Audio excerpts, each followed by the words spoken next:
All right. Well, hey, everybody. Welcome. How many have ever seen our podcast before? Anybody? Some of you have been on the podcast. Looks like everybody has seen the podcast, and it's all about branding. And so this is the first time we've ever done it live.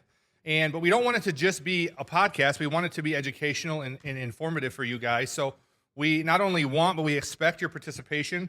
There's going to be plenty of time at the end for a Q&A. So write your questions down. We'd love to hear those. And we're going to have our panel of branding experts come up here in just a little bit. But first, we wanted to introduce you to our food sponsor today, Mr. Al from Pita. Let's give him a big round of applause. Thank you, guys. Thank you. They generously donated our lunch today, and if you haven't been to Pita, they are fantastic. The first time I went, I wasn't sure what I wanted to try, and Al was behind the counter. I'm like, hey, man, just do it the way you would do it. And he hooked me up, and it was phenomenal. So I'm hooked now.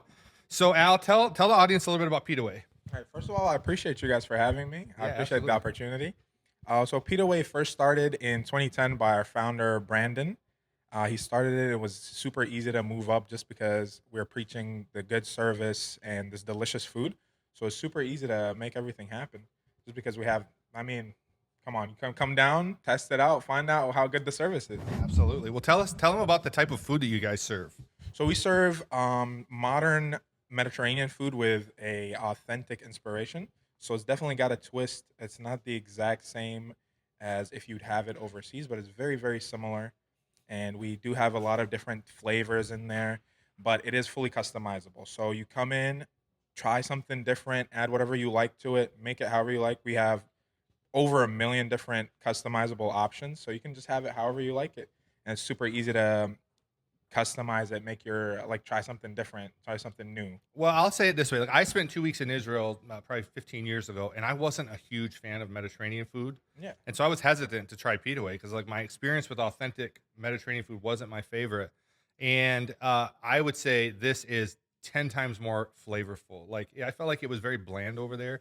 And you guys got so much flavor with the different sauces and the dips and the hummus and the garlic, and it's so good. So if you've had Mediterranean food before, but you haven't had Pita, you got to go try it out. I appreciate it. I definitely agree. Just because of all the different new additions there too. So you can have the stuff you already like and then try something new. We put stuff on the side, whatever you like to try. So what's the dish that people have to try if they come in? What's the one thing that you got to try this? Oh, definitely the bowl, rice-based, dark meat or white meat chicken. That's our specialty. And you can customize it however you like. So you'll put whatever you like on there, add some new stuff. Just try it out. You come in down. I'll help you guys out. Come on down. Yeah. See Al. Make sure he's there.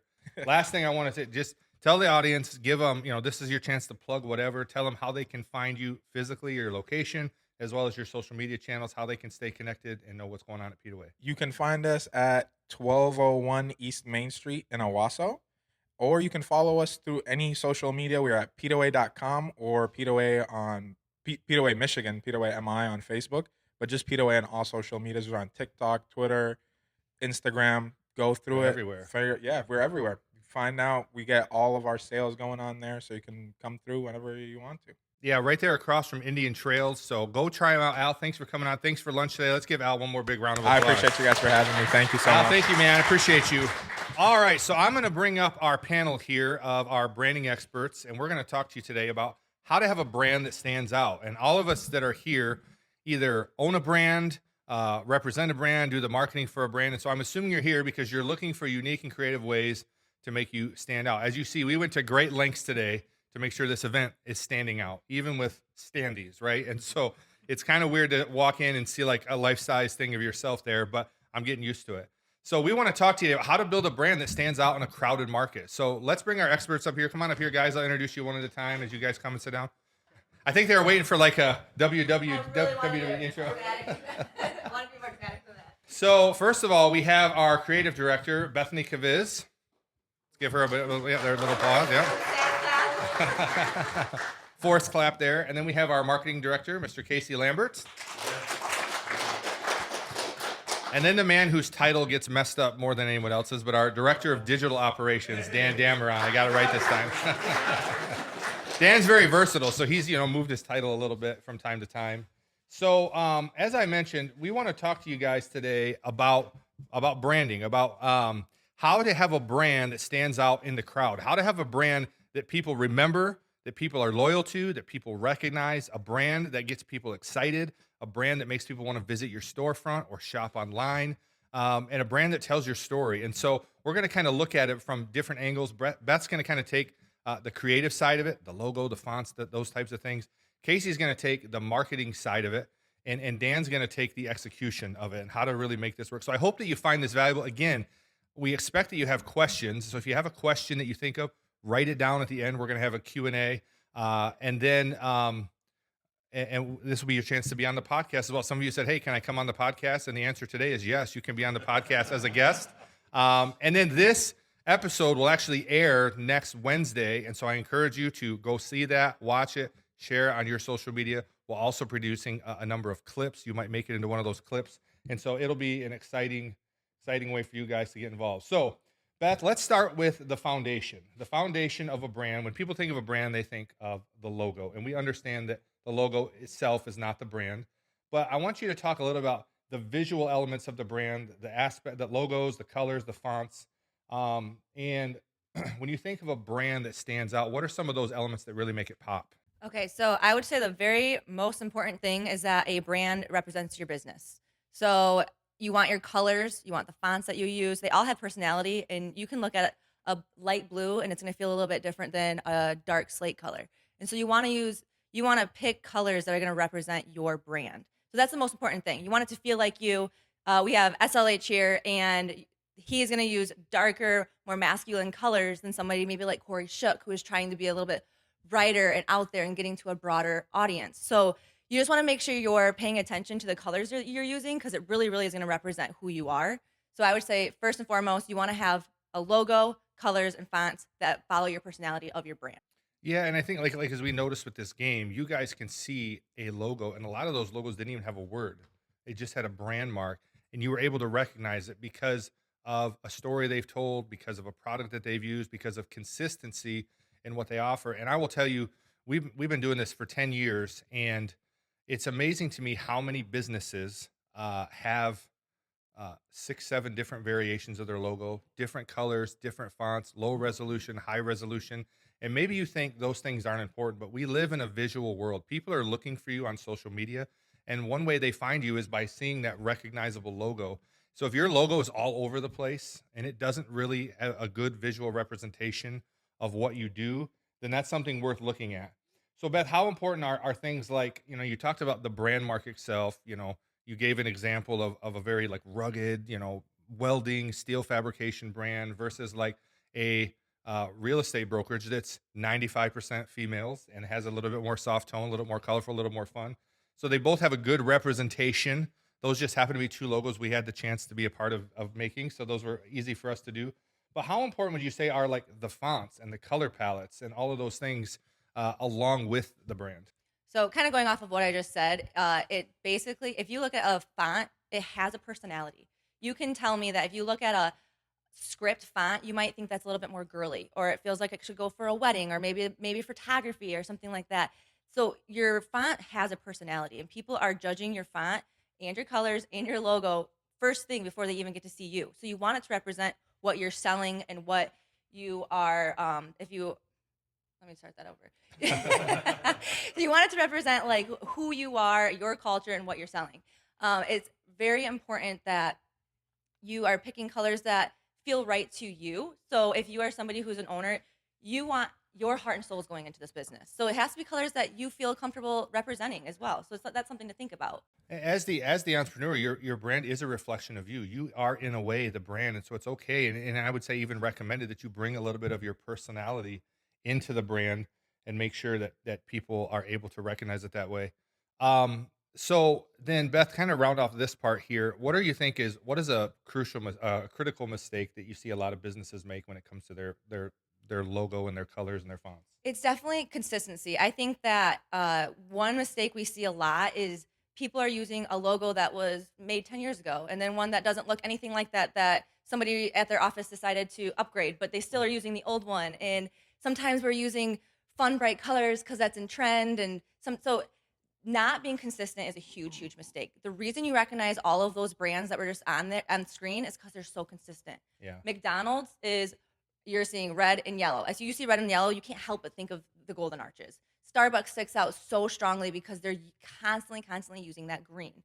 So it doesn't mean that you can't play with your colors a little bit as trends come and go over the years. It doesn't mean you can't update your logo. We're not saying you're picking one and 15 years later you have to look the exact same. Yeah. It's important to kind of follow the trends, but make sure when you're following a trend that you are still staying within your brand and your color palette. You Yeah. can bring in a couple supporting colors that maybe you can transition throughout the years, but you want to stay very true to who you are as a brand. Well, and social media is a good place to play with your brand a little bit. When it comes to the logo itself, the fonts, the colors, all of those things, that's where you really want to have that consistency. But when it comes to maybe creating some graphics or some unique content, that's a place where you can play with the brand a little bit and be a little creative, but still don't divert so far away from who you are at your core and what you represent that people don't recognize it.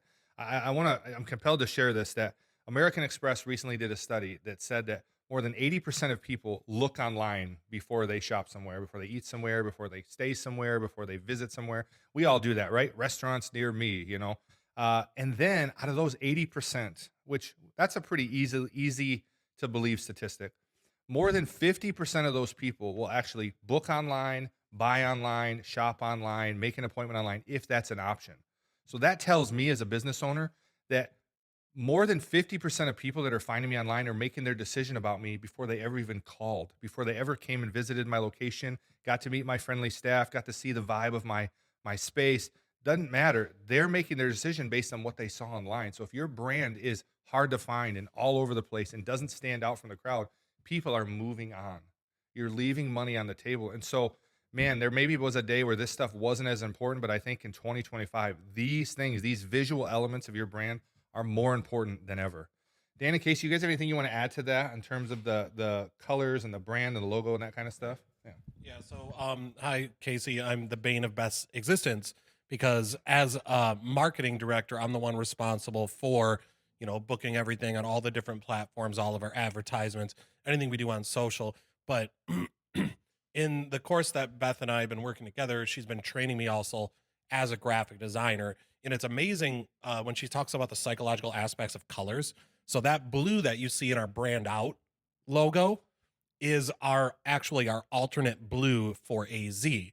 Believe it or not, since we started using that blue more, I actually started wearing that blue more. So from a psychological standpoint, it's amazing how those color palettes will mold themselves not only just to digital aspects, but to physical as well. I mean, Beth mentioned SLH. They just put their new sign up. And It's incredible. it looks incredible. you wouldn't think like a dark blue and black sign would be gorgeous, but it is absolutely eye popping. Well, and the A is also the A from our AZ logo. So we incorporated the two together that way. So I want to move on to the marketing aspect, So really your brand has three buckets, right? There's the top of mind stuff where people see you, remember you, know that you exist, those kind of social media posts that keep people in remembrance of what you do, who you are, those types of things. And then there's like the engaging stuff, the attention getting stuff. And we say around here, the number one currency in the business world today is, does anybody know? I do. Casey? Attention. Attention. We're all vying for attention, right? When we're trying to put our stuff out there, we're trying to get the attention of people. So the number one currency is attention. And this is where a good marketing strategy comes into play. You have this good brand, you're solid on the colors, the fonts, the different things. And so now we want to put it out there to the world. So Casey, from a marketing standpoint, what are some of the things you think that makes a brand stand out in people's feeds or in their social media, their inboxes, whatever? Right. So when it comes to marketing, mostly everything that we do is based on statistics, analytics, and numbers. I know it's not the sexiest thing in the world, but I get to work around I get to work around amazing creatives that make things look beautiful and eye-catching, and all I have to do is analyze what we do, change based on the analytics, and then put it back out there. But to answer your question, people are really, really looking for their brands and the companies they work with to have a personality. Yeah. When I walked in today, and we had Pita away here doing the food, and Al is such a great representative of the company because of his personality. Yeah. And it's really amazing. The personality you have with a handshake and a smile can also relate to how you do things online. We greatly leverage social media at AZEE, even though we are a B2B company. But I mean, business to business. Thanks, Dan. Admittedly, I am an acronym queen. So Accurate. I come from cybersecurity, so it totally makes sense. CS. But I mean, you can see, when everybody walked in today, they see giant cutouts of our people. They see our colors in the background. So the ambiance of the event is all about what our personality here at AZEE is, and that's the attraction for it. Well, you take a company like Corey Shook. We're going to pick on them again. I think we have some people here from there, We but do love Corey. yeah, they use their people in their brand a ton. And when you work with them, you kind of feel like you know who their people are because you've seen them online. And it's amazing. People walk up here and they're like, they know Beth and they know Dan and they know Micah and they feel like they know our people. Everybody knows Casey, so that's not really attributed to us, but but we're putting out there in our marketing efforts, letting people see these are the people you're going to work with. Not just here's a bunch of products that we offer, here's a bunch of services that we offer, but here's the people that are going to serve you. And I think that really, really helps. And it goes not just to customer or public facing people as well. We just did a content day yesterday with Wrought Iron Grill. Yeah. And the most fun and engaging people in their entire organization were the kitchen people, right? The cooks, the food prep. They loved it. And it's when we were at Young's shooting a content day, their energetic people were the mechanics and were the body shop people. So it's not just the customer facing people that you want to showcase the personality of. Yeah. It's your whole entire organization. Yeah. So obviously there's a lot of noise out there. I mean, when I started AZEE, I remember trying to convince businesses that they needed to have a Facebook page, and people were like, I don't know if that's for me. And now we're trying to convince people they should be on TikTok, which is a whole nother world. It doesn't mean you have to dance, but you should be making TikTok content. But now everybody's on Facebook, right? There's not a business that does not have a Facebook page. But now we're trying to get to the point, now that you have it, you should use it. You should post on it regularly. You should have a strategy. And it's not just waking up every morning like, what should I post today? But actually having a strategy that works, that is targeted towards a specific demographic, a specific person that you're trying to get, that client that you want. And so, Casey, it's such a crowded space. It's so crowded. I mean, how do these folks here, how does a brand really create a marketing strategy that breaks through all the noise? Oh, that's easy. So whether you're a smaller company or whether you're a medium or a larger size company, there comes a time where we always used to say this, right? I come from TV and radio, and we had our advertising rates based on what the listenership was. And as you can imagine, when things get competitive, you're on competing in the same space as, let's say, Coca-Cola or Verizon, right? We don't have that kind of money. However, on a digital standpoint, from an advertising point of view, right? Yeah.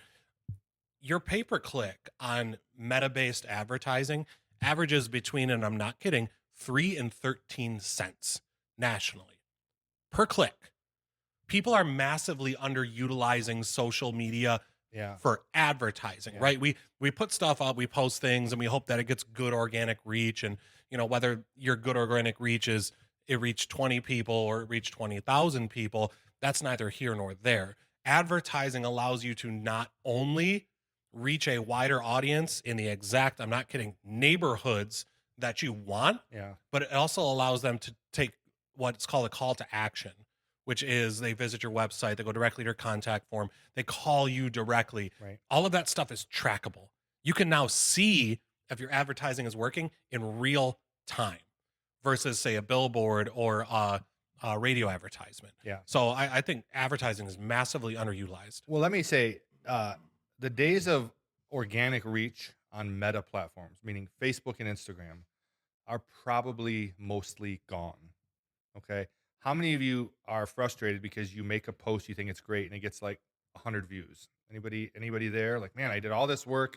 But if you think about this, we went all this effort to get 25 people to come into our office and speak to them. So don't discount the fact that 100 people looked at what you made, and that's a lot of people. If 100 people walked into your business, would you not be excited about that? So don't discount that. But we're all used to getting the 700-800 likes, and it used to be a day where you could post good content and it would really go out there. But Meta has changed their algorithms where they're almost forcing you to spend money. But I will say this, dollar for dollar, there has never been anything as effective as Facebook ads. not He's Google right. ads. I mean, guys, like Casey said, 3 to 13 cents per click is an accurate statistics. So in your marketing strategy, in your marketing budget, you should set some money aside. It doesn't have to be a lot. You can do a lot of damage with 25, 50, $100 a month. Oh yeah, we spend Yeah. less than $250 a month here. Yeah, but you can really pinpoint where you're going, who you're looking for, all those things. So if you're not using Facebook ads, you are missing opportunity. So find even if you have, I can spend $10 a month. Okay, then find a way to spend that $10 looking for the people that you want to do business with. But dollar for dollar, there is nothing, and I don't know that there ever has been something more valuable right now. It could change in a year, but right now than Facebook ads. So Casey, let me round this off with you by just kind of letting you hit on, we talked about social media, we talked about attention, but if there was one platform that every business should be on and be active on, what is that platform? I think if you're looking from a social media perspective, because marketing is all encompassing, right? And we, Micah, who's right there behind that camera, came up with a good term for what our strategy is. It's called HFC, high fidelity content. So Tony had mentioned, we brought 25 people in here. Well, simultaneously, not only is this a great event in here, but once the video and audio makes it out to the public, now we're also servicing a larger group across multiple platforms. So I will say, as much as I know the answer to what platform is most important, you should be playing in all of those spaces as much as you can. And it's not very hard to do. We're doing it right now. But if I was to tell anybody what the most valuable is, take the data. Facebook and Instagram convert at a higher rate than any other social media platform. Facebook and Instagram have a higher user rate than any other social media platform. It's more conversational, and it serves a wider age and demographic range than any other platform currently. So could this change very shortly? Yes, this could change in 3 years or so. We watched TikTok go from an average user base of 22 years old up to 35 in a 2.5 year period. So statistics can change, but if we're looking at it right here, right now, Meta is the place to be. Yeah. So You're welcome, Mark Zuckerberg. You should all be using Facebook, right? And not just having the account, but actively using it. How many of you are running consistently Facebook ads right now? Anybody? Okay. So Ooh. if you Talk didn't to get me. anything Talk to else me. today, yeah, talk to Casey. He can guide you. We can help you if you need, but you got to start doing that. You got to start doing that. It will help you find. We all have, like I said, most of us will do business with whoever walks in our door. But we all have that customer that we're looking for, the ideal customer, the one that has the money that you want to charge, that's not going to haggle with you on price, that's going to be easy to work with, that's looking for way. And so those ads will help you pinpoint those people. Beth, what you got? I just want to add, if you think about, if you're spending, say you choose $10 a month and that reaches one person is going to spend more than $10 at your business. So you got to think about it in that. You got to think about the return that's coming in. Sometimes you think, I'm not spending money on social media. That's dumb. I can just post it. I can do this. But if you have one person, you're going to make a lot more money than what you just spent. Yes, absolutely. Yeah, thank you. Beth just explained ROAS, There's return another- on ad spend. All right. And I was just going to add to that, like, again, like when you're doing a billboard or when you're doing a mailer or something like that, those aren't necessarily bad things, but it's not trackable. And so the advantage is like so you're going to send a mailer to somebody's house who may not even have the interest or the means to do whatever it is that your business is trying to sell them. The advantage of the Facebook ads is that like it's going to position your ad in front of people who are going to take the action that you want them to take. So if you are going, man, I'm just trying to get more leads, I want more people to call me, and you select that you want them to call now, it's going to put your ad in front of people who have statistically been proving to click on ads to call now, or to send a message, or to watch whatever it is that you're trying to get them to. So it's putting it in front of a warm audience, because for Facebook it's a win for them, right? Because they want you to keep spending money, so they're gonna make sure that your content is performing. So you're going, oh wow, this is worth. Maybe I'll put double the amount of money in next month. So and you can really look at the details of, okay, my ads are appealing to 75% women between the ages of 23 and 32. And so you're like, great, that's what I wanted. And you're like, oh, I'm trying to get men. I'm doing something wrong here. Like, it helps you realize, like, maybe you're reaching the wrong people. Maybe the reason you're not converting is, we just ran an ad that had an incredible, it was like a 2-3 cents per click. And we got thousands of people to click our call to action, but none of them, we converted one sale. What we realized is the ad was exactly correct, but the product we were selling was not right for that area. And so it helped us determine, all right, when we do this again, we're going to really change the product up or change the messaging up. So, Dan, you got the mic there. I want to move on to the execution part of it. Dan is the guy in our office who keeps us on track. You know, I have a new business idea multiple times per day. And so I'm all over the place, right? And Beth is a creative. And so she, has all kinds of ideas. And Casey is, if you've ever met Casey, he's all over the place, right? And so we're a little scattered sometimes because we're creative. But Dan is a discerning person who really says, okay, guys, these are good ideas, but here's what we can actually execute. Here's how we're going to stay on track. Dan has this phrase that he says that we love around here. It says vision, which is where you're trying to go, will help you determine what you could do from what you should do, right? There's a lot of things we could do, but as a business owner, and you have to know where you're going and who you're looking for, that vision helps you determine, here's what I should do. Here's what I should spend my time on. And so Dan is kind of that guy for us. And so Dan, you get a behind the scenes view of all the stuff that comes across, and from the customer side and from the creative side and from the very first kickoff meeting till the end delivery. How much you have the right logo, you have the right font, you have a good marketing strategy. How much of an important role does execution play in all of this? Yeah, let me just start with a question. Who here has the title or the word marketing in their job title? All right. If you're a business owner, you should raise your hand. But like, it's not in your title though, right? You're a business owner. And so I think for so many of us, like, that's not our primary job, right? There's a million other things that are warring for our attention. Sometimes it's just trying to make it through the week, or just trying to make that next sale, or just trying to finish up that project, that we can kind of lose sight of the big picture and not actually be thinking about our brand at all, or how we're representing ourselves. We're just trying to get that next task pushed across the finish line, or we're just dreaming about the place where we want to be. And so really, I think, like, the old saying stands true, that if you fail to plan, you plan to fail.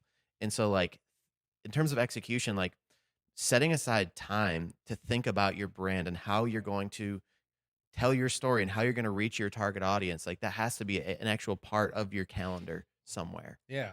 Well, I mean, if you're in food service, you took time to think about what type of food you're going to offer, what are the recipes going to be, how are we going to make it look pretty, and how are we going to give a delicious dish to our customer. If you do handiwork, you have a plan of, how am I going to do this? How am I going to approach the job? What are the measurements? And you come up with a plan of how to attack it, right? And then some of us have had those moments where we're stuck having to do something that we didn't have a plan for, and it's chaotic, and like, I don't know what to do, and it's stressful, and it doesn't have the same feel of success. But yeah, all of us do this with our social media and our marketing. We just don't have a plan. Like, yeah, I have a Facebook, but I don't know. So we get up every day and we're like, what should I post today? Should I post today? And it ends up becoming an afterthought, and it doesn't happen. And so, you can talk about all these things, but like Dan said, setting aside time. We only talk about our social media once a month, maybe once every 2 months, where we'll spend the time in the conference room. We talk about all the things we could do. We eliminate it down to all the things that we should do. Casey and Dan assign out all the projects, who's going to create this stuff. The stuff gets scheduled and it goes out. We're not every day thinking, what should we post today? Casey has stuff scheduled out for AZEE 30, 40 days from now already. It's already scheduled and ready to go out. Now, there is in the moment stuff that will happen that we'll post, but for the most part, we've already thought it through, because we're busy. If you have to think about your social media every day, you will miss it. And so take time once a quarter, once a month, to really think it through. Dan, what are some tools or some systems or some routines that people could use that would help them keep all this stuff organized and actually execute what they're trying to do? Yeah, so I'll go in reverse order. You also have to remind me of the order, but we'll start with routines. So again, like we're saying, just setting aside that time. I don't know about you, but it's like, I wear a lot of hats. And so when I'm thinking about social media, like, it's a really bad place for me to sit down today and go, gosh, I haven't posted in 3 days. What do I want to post today? And then I sit there spinning my wheels, and I'm ADHD. So then I'm like thinking about the 5 other things I need to do. Then I come back, and then I'm like, well, maybe I should see what other people are doing. And I start looking, and literally, like, no joke, for one Facebook post, sometimes it's like, oh, wow, I just wasted an hour of time because I'm trying to do all these different things, versus just setting that time. And you can determine what the time is. And so, like Tony said, it could be like it is at AZEE, where it's, we sit down once a month and we have like a content planning day where we're just like, hey, what do we want our audience to know about us, right? Beyond just the services that we sell. Tony always said, you quoted me, so I'm gonna quote you. But Tony always says, if people don't know that you exist, you have a marketing problem. But if they know you exist, but they don't choose you, you have a branding problem. And so a lot of the things that we're talking about as we're thinking about in that meeting is like, what do we want to put forward, right? A lot of people know the products that we are, but what's going to be the thing that helps them take that next step to go, you know what, we could go with AZEE or this company or that company, but here's why we're going to go with AZEE. So for a lot of people, it's like we put our culture out there a lot because we're like, man, we want people to like us, right? There's a million other people that offer the product that we have, but maybe don't offer the customer experience or don't feel like they feel like they're being sold a bill of goods, but they don't have a partner in it. And so for us, like setting aside that time to think through how do we do that? Like people are always like, you have such a fun culture. I'm like, you've never even been, you don't know. But it's like some days suck. But that's the perception, right? And that doesn't come about by happenstance. Like that is a coordinated effort. And so so I would say set that time. And so depending on how busy you are, that could be a once a month thing. It could be a once a week thing. But for us, it's actually kind of broken up, and the routine is broken up in a few parts. So there's the once a month quarterly planning session where we discern the good things that we could do from the right things we should do. But then we actually have a content like production day. So, right, that's the 1 hour brainstorm. What are we going to do? But then there's a separate time on the calendar for it's like, okay, well, now let's actually set time aside to create it.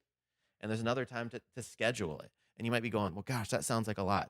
Let me put that in perspective, right? That's 3 different things, but that's 3 hours in the span of an entire month to have a post for every single day on our or multiple months on our social media versus the 1 or 2 hours that you could spend banging your head against the table to get one post out only to see the 50 likes or whatever or 50 views come through on it. I mean, 50 likes would be awesome, but Right. And when you do it in like day by day, you actually spend more time than 3 hours a month. You actually spend a lot more time on it. And so it's just getting intentional about it. It's taking some time each month or quarter, whatever works for your schedule, to say, I'm going to give my mind to social media for a couple hours, to my marketing. I'm going to give my mind to it for a couple hours, and then I'm going to be done with it.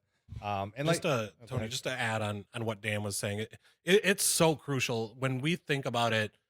Whether we're executives at a business or we're business owners, everybody says time is money, right? If you're doing lawns, right? How many lawns can you do in a day? If it takes you an extra 2 hours to do a lawn, that's one less you did. That's less money you have. You have to think of the same way in your marketing, right? Operational efficiency is huge and it's important. So the longer you take to make one post, the longer that it's just gonna play everything out. So Dan's right. I just had to confirm with you, buddy. yeah, I appreciate it. I would say too, like sometimes like I like when I can just sit there and be creative for a little bit where I'm like anything's possible. But when I feel that pressure, if I have to do something today, that's where it starts to feel a little crippling to me because it's like, oh, I'm wasting time and I'm thinking it.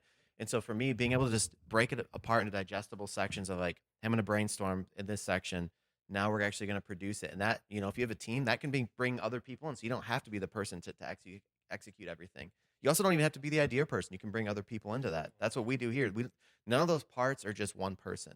And I get that it's a little different because we're a creative agency, but still the best product is always going to come from working together and getting a variety of perspectives. Well, last question, Dan.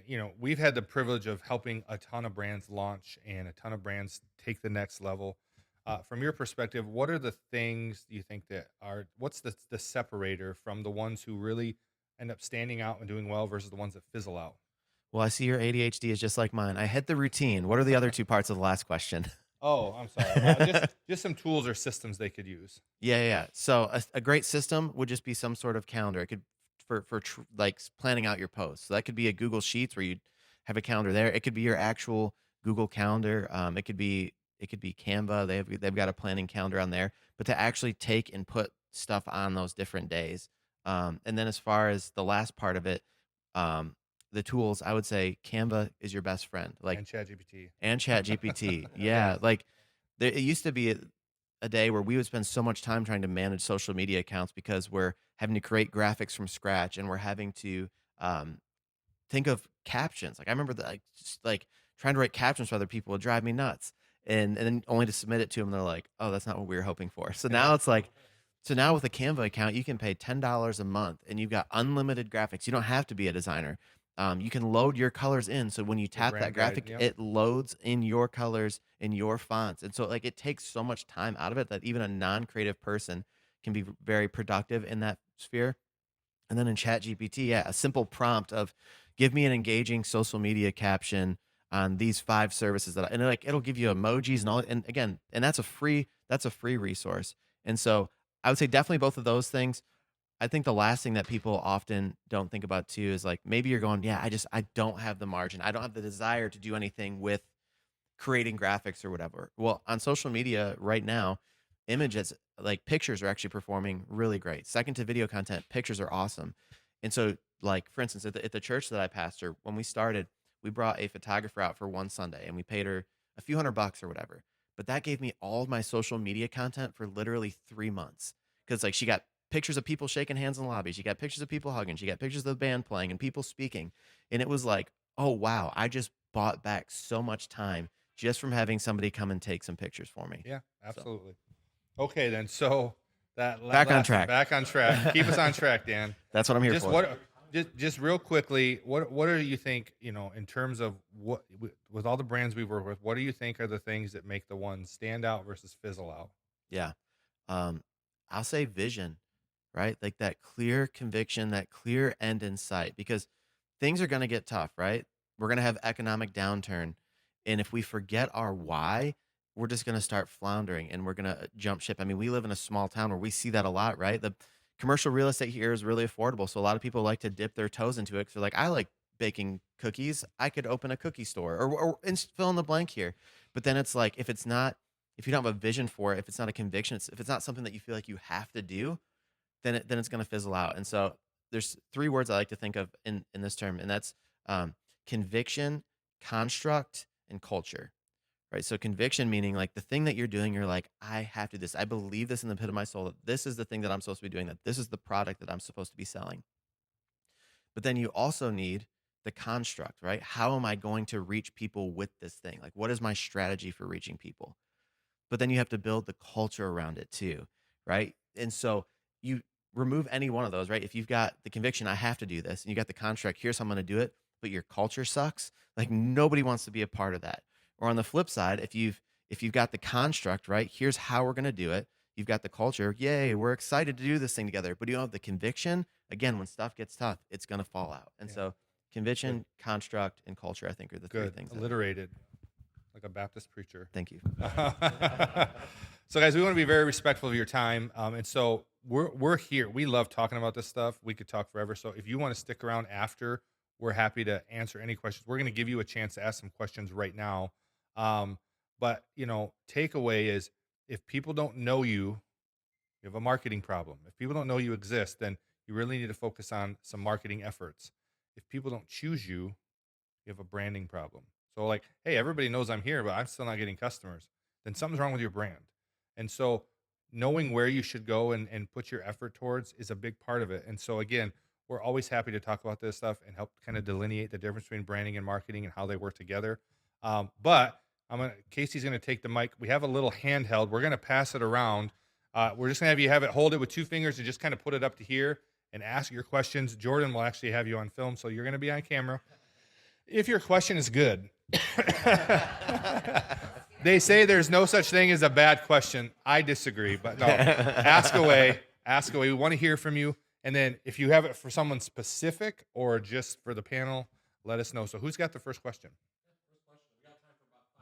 Yeah, we're sitting at 12:48. So we said we'd let you go right at once. We have 12 minutes. So who's got the first question? Be brave. Morgan. You don't have to stand if you don't want. But. How do you guys feel about a rebranding?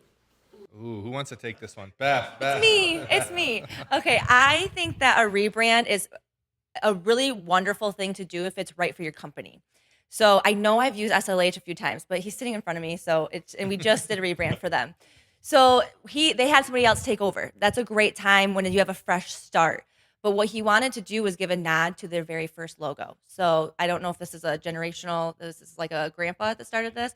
So that was a great time to freshen up an old logo, but make it look super modern. It has the history behind it, but it really represents the company. And we were able to bring in the colors that really, really represented them. So if you have a logo that you're not loving, if you feel like it's not representing you, that's a good time to do it too, because you want to bring it to a place that you are happy to show off. And if you feel like it's really, really representing your brand and you're going to be more excited about showing it off. And then people are going to see it and they're going to be like, they're going to vibe with it too. Your right customers are going to vibe with it. So I am always for a rebrand. As long as it's making, I don't think you should change your logo every year. I think it's something that like you should take a look at it every 5 years, every 10 years, and it just see what feels right. But if you're not loving it, that's also a good There time should be to a do it. reason behind it. Yeah. And you should handle it with care. You don't want Yep. it to be a just completely far cry from where you were. It needs to have some recognition to what you were before or what you still, even if it's a name change, it should still have a very similar. We're working with a dental group right now that's completely changing their name, but they want to kind of keep the logo the same. So it's something you should handle with care. There are times to do it. They're getting ready to celebrate 20 years. They kind of have a different vision. So it's the right time for them. We always try to almost talk people out of it to make sure they know why they're doing it, because it is an important thing to do, but it needs to have the right reasoning. And so if that's something you guys are considering and you want to talk about the why, we'd love to have that conversation with you. Yeah, and I'd also say there's a difference between like a complete rebrand and a refresh. Yep. Right. So some companies, like, man, maybe you purchased a company from someone and it didn't have a great reputation, and that's kind of like sticking with you. I would say, yeah, a rebrand could be great for you to kind of build your own legacy. But I think every brand can benefit from a refresh along the way, Yep. which means you're not completely overhauling it. Maybe you're keeping the original color palette or some of the original elements of the logo. Like, I was just trying to think through, like, I mean, I think Starbucks is the only one I could think of, but most of the logos that we would think of have all had some changes in iteration over the years. Like, I think about Walmart. Like, when I was growing up, Walmart was like a darker, like dark blue, like a navy blue. And now you see like this lighter blue color, and they brought the yellow little icon into it. Burger King rebranded 2 or 3 times. Now they're going back to the Original, like yeah. everything has a life cycle. Even the Pistons, right? They're Yeah. starting to bring back the Bad Boys era stuff. We love And it. so, yeah. So I think just maintaining the continuity, you can rebrand, but still keeping some of those same colors, some of those same elements. But there is also time to refresh and time to rebrand. Does that answer your question? Yeah, that's Okay. a great answer. We are being forced into a name change. Oh, yeah. So Yeah. with that, Well, let's rebrand. talk. Yeah. I know Katie and I have talked about it a little bit, but Yeah. we'd love to help you guys through that process because we can make sure that it's right for you guys and all those good things.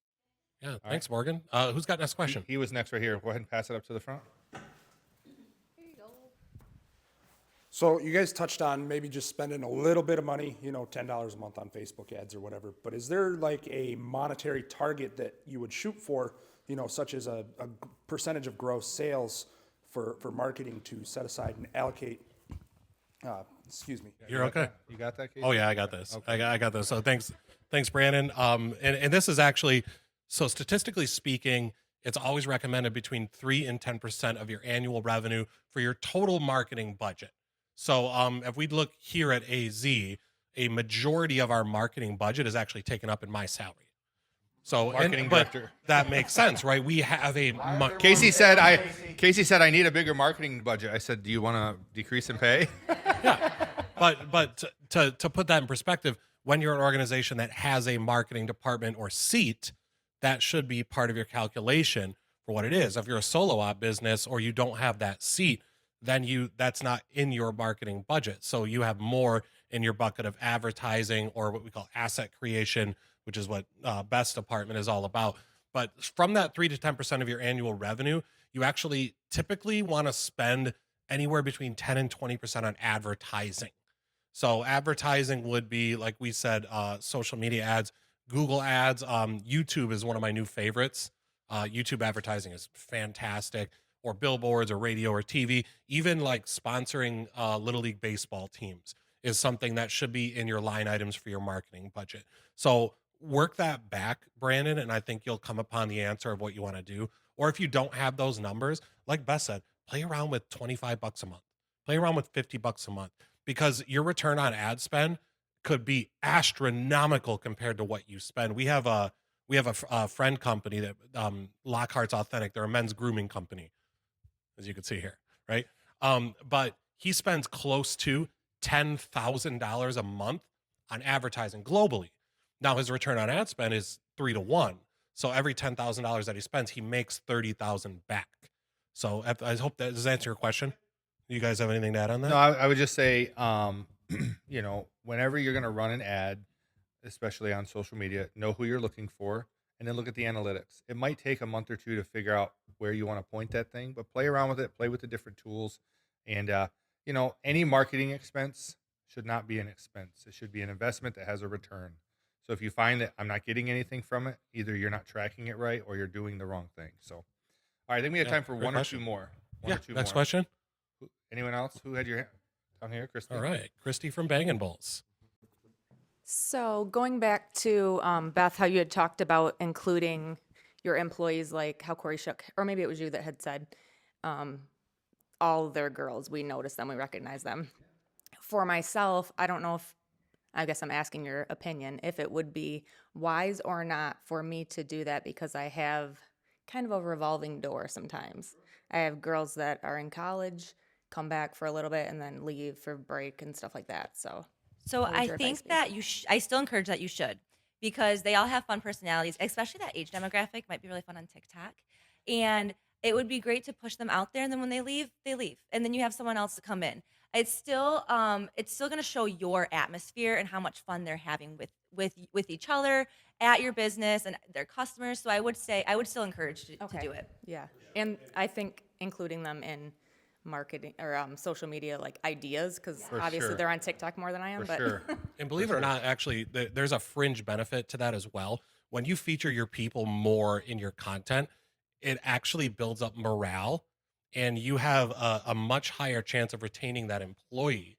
Because, I mean, we know the statistics on Gen Z and soon to be Gen Alpha is that they see employment a little bit differently than us, say, millennials or Gen Xers. So there's value in them feeling like they are part of what you're doing. So, and like you mentioned, some of these kids go to college and then come back.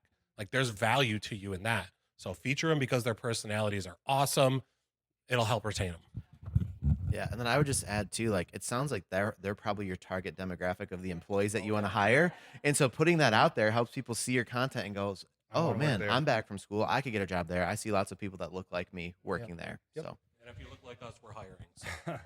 All right, one more question. One more question. Again, you guys are welcome to stick around and ask more, but let's take one more from the audience. Who's got one? So, Matthew? How important would you say taking risk and betting on yourself is to your business, your marketing, etc., and what are the risks you should take? Any business is a risk. 80+% of them fail. Would I bet on myself all day long? That's me. You got to know yourself. I think entrepreneurship is trendy right now. Everybody wants to be it, but those of you that are it realize it's not for the faint of heart. It's a tough game. And so if you know that you have something that you're passionate about, like Dan said, something you have conviction, like this is a product or a service that people need. I'm solving a problem or I'm meeting some need in the market. And I have the tenacity, the will to go after it. I'm willing to be broke for an undetermined amount of time. Seriously. I'm willing to have sleepless nights. I'm willing to be the only employee of my business for an undetermined amount of time. Some people like this security of go to work 9 to 5, get your paycheck, and you have a very predictable life. And if that's you and you're happy in that, that's okay. You don't have to be an entrepreneur. Let me tell you, everybody is not an entrepreneur. You got to know yourself. So, yeah, man, bet on yourself. Yeah, absolutely. But, if you were going to bet on a horse, you'd want to know some things about that horse. Can that horse run? Does it have a track record? So I would ask about you. Do you have a track record?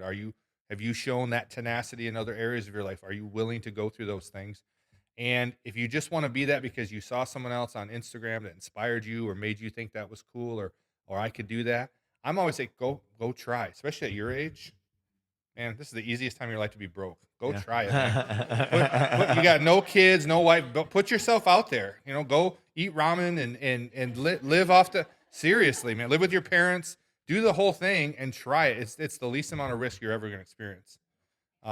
But I left a good paying job at 35 years old with 6 kids. That was a big risk. And my wife, she just walked out of the room. She could tell you that it's not for the faint of heart. And so, yeah, I always say bet on yourself, be willing to take a risk, but just know yourself and know what you were made for.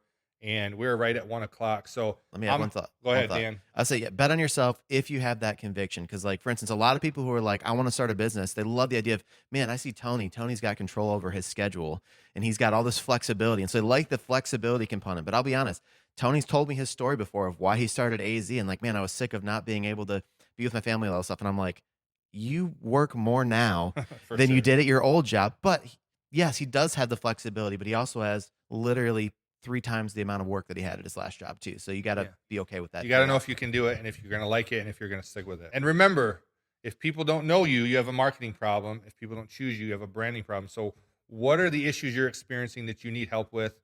Maybe think that through. If you need help, our team is always here. There's no charge for us to sit down and have coffee with you and help you through some things. And if you're like, hey, I just want someone else to do this. I'm good at this. I'm not good at that. And you want some people who are good at it. We're happy to help you. And I'm going to look into the camera and wrap it up. For those of you who watched this episode, thank you for joining us. We appreciate it. Make sure you like, share in the comments. Follow us on all the socials. We're everywhere a podcast can be found. Remember, keep growing, keep building, and remember to stand out. And always, as we say here, brand out. Thank you guys for coming. We enjoyed this. Thank you very much. All right, that's it. If you enjoyed this content, make sure to like, subscribe, and hit that notification bell so you never miss an episode. We want to connect with you. Drop a comment, share your thoughts, and let us know what brands you want us to break down next. Follow us on social media for more branding insights, and remember, keep building, keep branding, and always brand out.